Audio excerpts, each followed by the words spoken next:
যারা এই মুহূর্তে রাষ্ট্রটা পরিচালনা করছেন তারা আসলে এই বিষয়টির সঙ্গে রাজনীতি এই বিষয়টির সঙ্গে যে প্র্যাকটিক্যাল কমিউনিকেশন অ্যান্ড নেগোসিয়েশন কিভাবে করতে হয় বাস্তবতা এই ধরনের ক্রাইসিস ম্যানেজমেন্টে এটা তাদের একেবারে ন্যূনতম ধারণা নেই।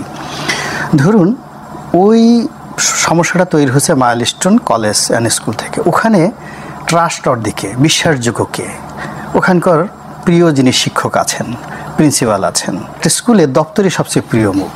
এখন ক্রাইসিস সময় দেখা গেল সেই দপ্তরই এসে যদি একটা কথা বলেন তার কথা কিন্তু সবাই বিশ্বাস করবে।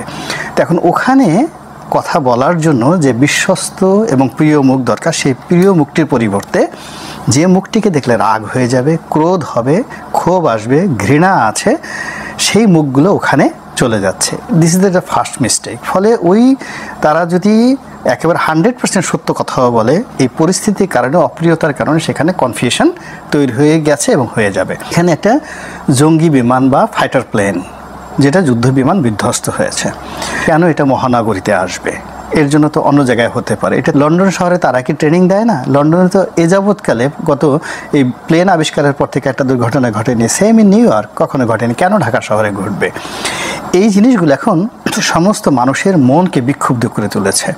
ফলে ওই যে পুরনো যে ক্ষোভগুলো, ব্যথাগুলো, বেদনাগুলো এই সময়তে এসে আবার সেই ভুয়া ভুয়া করে চলে আসছে। এবং এই গোপালগঞ্জে যখন তারা গোলাগুলি করেছে সেনাবাহিনী, তখন এই পুলিশের সঙ্গে আর বেনজির বাহিনীর সঙ্গে, আজিজ বাহিনীর সঙ্গে বর্তমান ওয়াকার বাহিনীর কোনো ডিফারেন্স পাবলিক খুঁজে পাচ্ছে না। ফলে কি হচ্ছে, এই ক্ষোভগুলো গোপালগঞ্জের ব্যাপারে কেউ কথা বলতে পারেনি, মানুষ কথা বলতে পারেনি। এখন যেহেতু সুযোগ পেয়েছে এখন তারা কথা বলা শুরু করেছে। আপনি দেখেন যত রাজনৈতিক দলগুলো আছে, বিএনপি বলেন, আওয়ামী লীগ বলেন, এদের সবারই অনেকগুলো বাজে নাম হয়ে গেছে গত কয়েক মাসে।